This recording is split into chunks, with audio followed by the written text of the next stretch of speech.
Change is one thing which I believe is always constant. And I think it's probably the only thing in this world which is truly constant. Change. Change was there, is now, and will be there. There's no denying that. But what I would like to bring your focus on is the rate of change. Because the rate of change changes. Change is always static. The rate of change changes. And at the rate at which the human life has changed over the last few decades is phenomenal. And as I speak, as we breathe, as we take steps going forward, this rate of change is only going to be much more faster. But let's not talk about the future. Let's talk about the present and the recent past. Technology has made a very significant contribution in this rate of change in our lives, making it far more comfortable than it was before. And some of those changes, some of those things, they've become like an organ of our body. They've become like our skin. You know, we don't pay attention to it.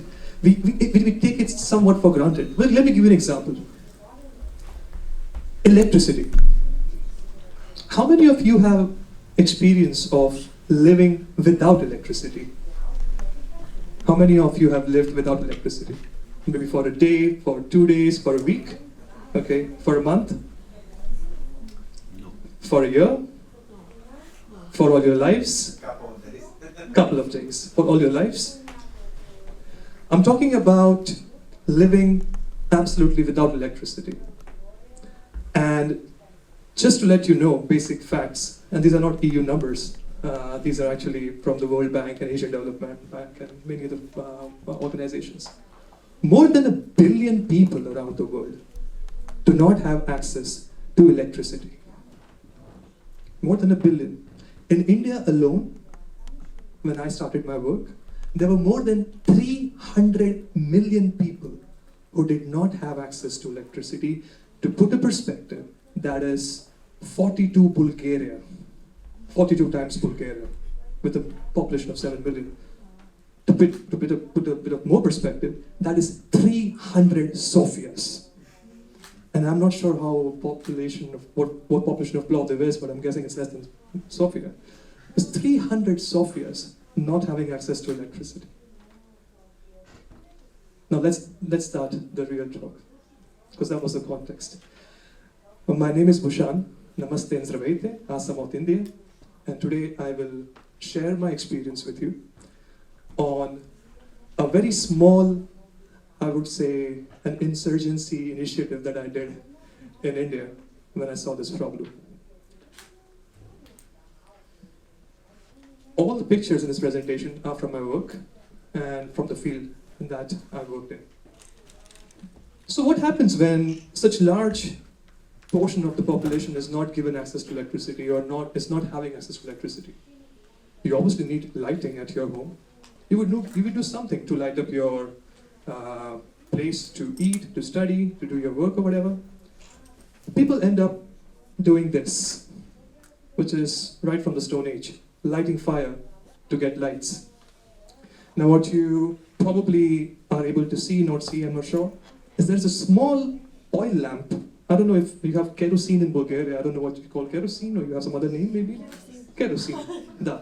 So people use kerosene and oil lamps to light up their homes in the night time. And this is a picture from a slum in Mumbai, where I started my journey from. If you see 2 daily wage workers living in a slum, coming after a hard day of work and making food with this, like just a glass bottle with some kerosene in it and a very inefficient wick being used for lighting. And here are a bunch of women working under the same kind of lighting to make hairpins. Do you know, women use hairpins, so that's actually women making hairpins. What you see in this picture is, you know, there is more to see actually over here than what the pictures depict over here. To give you some basic ground realities, kerosene in Mumbai is not available legally because Mumbai is a city. and the government has stopped subsidy and the sale of kerosene in Mumbai. So kerosene is available only in the black market. I think everyone knows what black market is over here. The illegal market, yeah. So it's only available in the black market. And people spend up to, on an average, 500 rupees, which is 12 and a half lever, 6.25 euros, on kerosene every month, which is only sufficient enough to be lit for an hour every day. That's it. For 1 hour, that's all they use. The light coming out of it is literally nothing. Is that provoking enough? Not yet. I've seen cases where people's properties have been burned because the kerosene lamp spilled. In the same slum, now this might be a bit disturbing for a few, in the same slum, there was a pregnant woman who was lying on her makeshift bed, and in a totally freak accident, a cat entered her home, and the cat toppled down the kerosene lamp on her bed, and she was burnt, and she was not taken to the hospital at the right time. She was a bit late, and she died, and not because of the burns, but because the baby was completely burnt, and it developed some poison, and she was dead. This is happening in my city. It's happening like 6 kilometers from where I live. I mean, it's unimaginable. If this is happening somewhere in a totally isolated place where it's difficult to go, I can still understand. I would not, but still I would try to. But this is happening in my backyard. Why and how? And what kind of social equity and social parity and equality are we talking about today when we have things happening in our own backyard and we choose to ignore it? And like it's the one's last slide over there. When we love superhero movies, we love these movies and we say, we are so charged up. But the moment you step out of the theater, you're like, okay, I have to wait for 78 number bus because it's not going to work after 10:30 in the night. That's the real worry of us. The spark immediately goes away.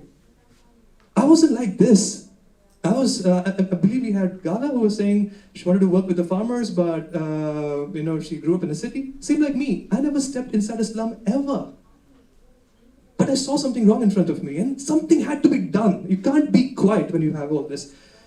In the same slum again, there are some mafias who steal electricity and sell electricity to the slum dwellers illegally. They steal it from the state light poles. The street light poles. They do some engineering and they steal electricity and then they sell it to others. 2 small children, aged 15 or 16, they died on the spot. They were electrocuted because by the mafia, it's very easy to lure young people saying that, we'll give you great food, we'll give you a couple of beers, go down this shaft, connect the cable, and connect our wires so that we can get electricity. And those 2 kids got electrocuted and they died on the spot. None of this was ever reported in any kind of press. And none of this attracted any attention. Why? Because everyone is hand in glove. Everyone is hand in glove. So the problem is complicated. The problem is very complicated. And just before I start on how I solved it, I was very moved by all this, and I had no experience. I knew how solar energy works, because unfortunately I studied engineering, and I knew a couple of things on how things happen with the technology. That's about it. I never stepped inside a slum ever. Never ever. And I discussed this idea with a lot of people in the start, and no one believed that everyone thought, okay, forget it, don't bother about it, move on, you have better things to do in life, things like that. I was having a chat with one of the chichos in my apartment building, and I said to him about this problem. And I said, I want to do something about it, uncle. He said, don't bother about it. These people can't be trusted. These are poor people. These poor people can't be trusted. They have no values. They would quarrel with you. They would say yes to you on your front, but they would talk nonsense about you behind your back. You can't trust them. And then I asked him one simple question. But we have the same kind of people in our apartment building as well. Yeah, some people living on different floors have this characteristics as well. He had no answer. And I had no answer why I asked this question. But I think subconsciously I knew why. Because people are people. But that's point number 1 when I start my talk now. on why empathy is important and not mercy. People are people at the end of the day. You have to see them as, from the perspective of respect and dignity. It doesn't matter how poor or how miserable you think that they are. You have to walk a mile in their shoes and understand what led them to be in that situation, and not have, assumptions or judgments before realizing the real picture. So I started doing something, I would say, maybe somewhat radical. I literally threw away all my engineering books. I forgot for a moment that I have a degree in mechanical engineering, a master's in environmental management, and all those things which were lying on my wall. I ignored all of them, and I chose this place, my university. And I chose these people as my teachers. We had a beautiful line on the first move to learn is unlearning by Istvan. And that's what I did over here. Completely agree with him. This is my place. This is my birthplace. This is my new birthplace. This is where the change has to happen, and these are the people who would teach me how to change things. I did something very interesting, which I'd like to share with any potential social change makers in Bulgaria. There's a wonderful person called Muhammad Yunus, a Nobel laureate from Bangladesh, and I consider him as my guru. He said, think global, but act local. No need to go to Africa for change. Start from Reduta Sofia, where I live. No need to go anywhere. Just start from your own street, from your own ulitsa. And that's enough, believe me. I chose Aslam, a ghetto which is near my home, and I walked 5 to 6 kilometers every evening from point A to point B, and I would take a different road from point B to point A back, so I can find more people living on the pavement, on the footpaths, on the slum, sit with them and talk with them. I was a bit apprehensive in the start whether this would work, but I found a solution. Lesson number 2, honesty. I would just walk up to a person living in these houses, and obviously I don't look like them, and they would know that he's not one of us, so they would be a bit apprehensive. Now that's a presumption. How do you break that? I walk up to them and I say, Namaste, Zdraveyte, my name is Bushan. No, I don't say Zdraveyte, I say Namaste. Namaste, my name is Bushan. I am not from any political party, nor am I from the municipality, and nor am I from the police. I want to spend some time with you, and I want to understand your energy problems, your electricity problems. Do you have a few minutes that you can spare from me? And they were shocked. They were amazed. Who is this guy asking for our appointment? Who is this guy treating us with so much respect and dignity? And it's something that India and Bulgaria have in common, which I really like. But we remove the shoes when we go to someone's home. It's something I didn't observe in other Western countries. But even I made sure that even if someone's living on the pavement, the road, which is not a home, it's already dirty. But if I enter their territory, I make sure they remove my shoes and sit on the ground with them. And they were shocked. And I didn't do this to please them. I believe one thing, that a conversation can never really happen at a gradient. A conversation will only happen when you are at the same level of the person. Because when I'm at the top, it's not comfortable for people to talk. I have to be down, I have to sit down with them, make them feel comfortable, that they're not hosting a special guest at their place, so that they open up. And for them to open up, it was very important, because, lesson number 3, we as human beings, and especially most of us who are educated over here, we have a problem. We think we know all the answers. And we think we know all the answers because we think that we know all the questions. But I have a question for you. When was the last time you took some time out to understand the problem? Not solve the problem at the first go. Most of us are like, oh, this can be done this way. Oh, this can be done that way. Yeah, put some this, put some that. No, you're solving the problem. Don't solve the problem. Please don't solve the problem. Understand the problem first. And we have this because our education system is designed like that. A teacher walks in the classroom, A plus B is C, C plus D is 2 plus 2 is 4. We are never explained why is 2 plus 2 4. We are never explained to understand the problem. We are always taught to solve the problem. Be the first person. Solve. I don't know how it's in Bulgaria, but in India we have this 100 marks of examination to be solved in 3 hours. And all the students are like, oh, and they mug up all the answers. And it's like more like, it's more like a rap battle out there with the paper. It's not solving a problem. So for me, it was very important to understand the problem. And this place, my university and my teachers helped me a lot. When I started interacting with the people, I started having a lot of empathy for them. And that's when I realized a lot of things.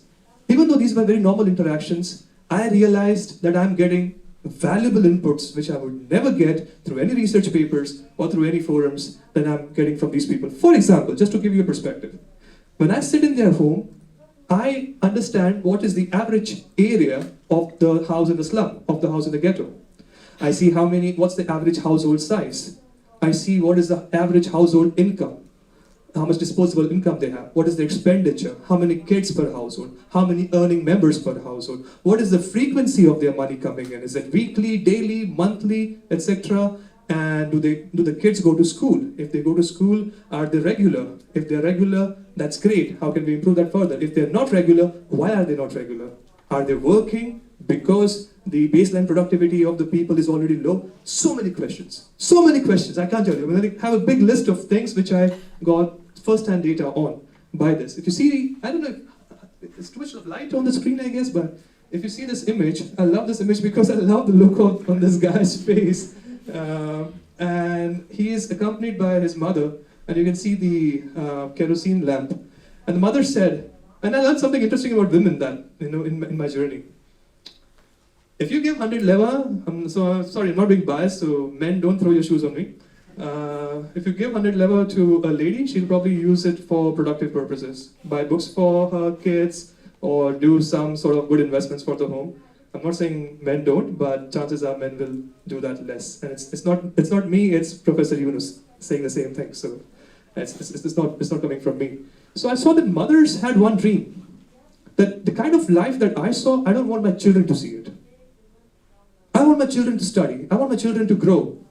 And they can't because there is no lights. They're forced to close their books after sunset, and we cannot afford kerosene for 2 or 3 hours. Imagine that. Imagine, I had electricity, I had an air conditioner, I had refrigerator, I had everything in my life when I was in school, and yet I scored 76% in my exams. And these guys are scoring more than me with a lamp.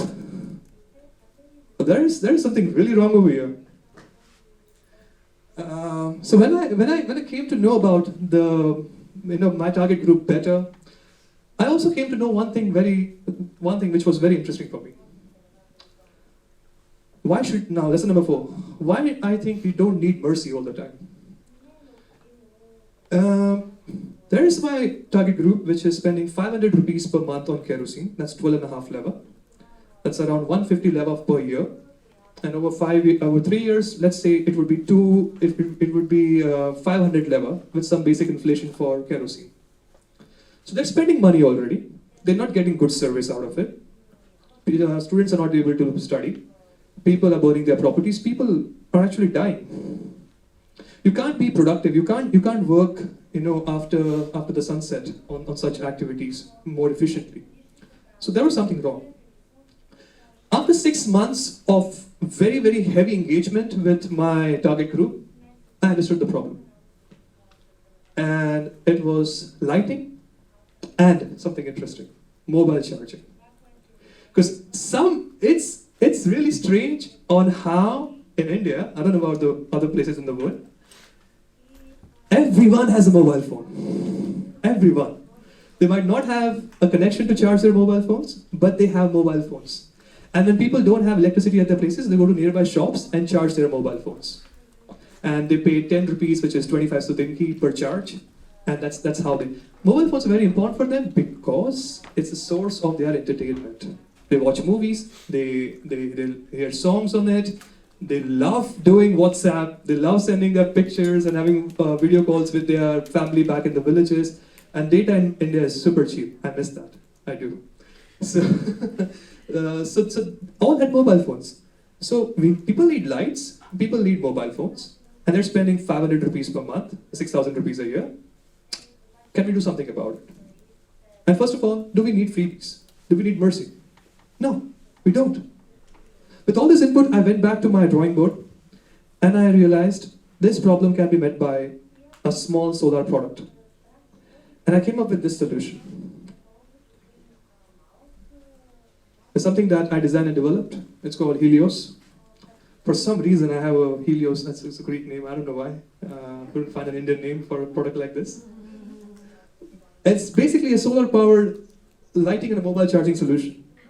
It comes as a, it's a very simple solution. Just need to join 2 cables, and you have lighting, 3 light bulbs, 3 different locations in your house being completely lit for up to 15 hours.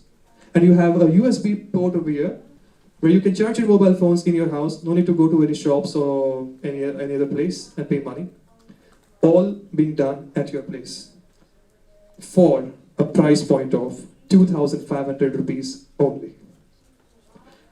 We were selling this. It was not given out as donations. Because in my view, it's not valued if you give away anything for free. We started selling Helios in the same slum that I showed you before. Any guesses how that would have turned out to be? Good? Bad? Go to the who? It was go to the who. It was go to the who. Because even if that money is very small as compared to 20,000 rupees over 3 years, people didn't have the money for upfront payment. They can't pay you 2,500 altogether. Then I thought of one thing. Let's start financing these things. Let's start making things affordable for people. They're spending 500 rupees on kerosene every month. We'll offer the product on installments. And over 4 or 5 months, they pay you the entire sum of money and they own an asset. And when we started the financing element, we saw a huge rise in sales. Suddenly, everyone wants to own a Helios. And it just took off like crazy. So it's not always about the technology, it's also important to understand the ability and willingness to pay off your target audience when it comes to coming up with social business models where you have a selling element into it. Helios is, again, a very simple product, as I said. Comes with a solar panel, a battery box, and 3 bulbs. And they can light up 3 different locations in your house, all powered by solar, and you can get up to 15 hours of lighting. It has safe and healthy living conditions for the household members. It helps in children's education, productivity, and guess what? We're talking about 0 carbon emissions and being climate neutral and everything. Well, these guys are transitioning directly to being carbon neutral, actually, in a way. They are the ones who are true champions, not you and me. We're still emitting carbon emissions. They are the ones who are actually having the lighting and mobile charging done with solar. That's literally no carbon emissions involved over there. What impact did this have? And how did we manage to do this? It's important to understand that doing good is good. But the way you do it, if that's also good, then it's best. Many people, in the pursuit of doing something good, end up doing bad, if you see a holistic picture.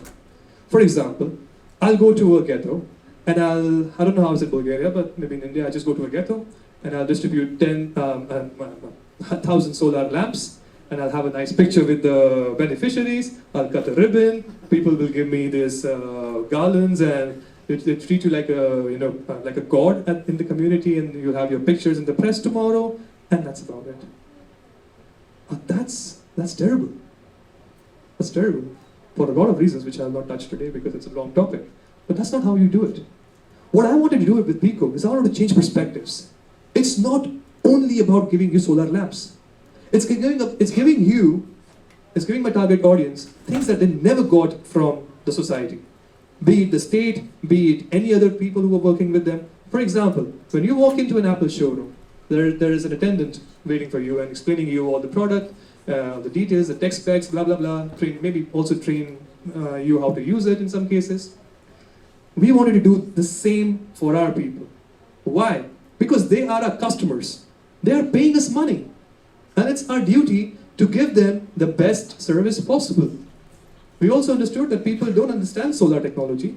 So I used to have these demos with all my customers, teaching them how to use solar in the most non-technical language ever. Making technology fun for them. Making solar fun and understandable for them.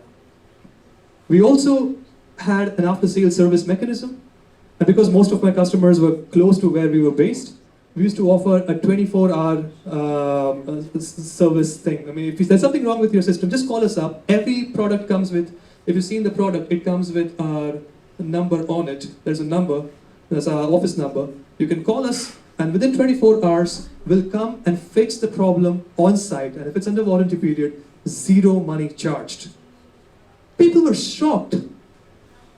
I mean, who are these guys? Why are they giving me so much of respect? I was giving a talk on the same thing in a college in Mumbai, and when I said this line that, we kept to our promises, the crowd started clapping. And I was confused. Wait, why are you clapping? Because that somehow shows the state of the society today. Things like trust and honesty are a rare commodity. When you're standing true to your words, it's actually a rare thing to do. So we noticed that, and we wanted to do that, but it was very well received from our target audience. These are some of the pictures. I'll run down very quickly. The change in people's lives which happened because of solar energy. She's called Ruxar, and she makes those hairpins as well. When she installed the solar lamps, she could work more, which means more productivity and more profitability for her, because she doesn't spend money on kerosene now. So she could repay on her investment in less than 3 months, and then she has free energy literally forever. She's Ruxar's daughter, and she's very good with studying. Very quickly, she once said that she really wants to study a lot, but she said, I burn my hair when I'm studying, because her hair falls down on the candle which is in front of her. And now she can study without the fear of her burning her hair. And she's very good with studies. I won't be surprised if the next big leader comes out from the community, because it can. She's a Baba who saw a light bulb in her home for the first time in her life, and she said to me, she doesn't have teeth, and I couldn't understand her properly, but she came to me and she put her hands on my head and she said, I'm happy that before I die, there is electricity in my house. She saw it for the first time actually. And these are again from some of the pictures from the villages that we have worked. Slowly the team got a bit bigger, so did the challenges, and so did our resilience to overcome those challenges. And the last picture that I want to show you is very interesting. Remember the incident I told you about this woman who was pregnant and she was sleeping, who died unfortunately. She's called Deepika. As you can see, she's pregnant. And I don't think if you can see in this lighting, but there is a small oil lamp over here, which her husband is lighting every night so that he can save Deepika from snakes. How pure is the intent? Look at the intent. Don't think about the consequences right now. Look at the intent. The husband wants to keep his wife safe from snakes. Little does he know what I saw a couple of months ago when I started my work.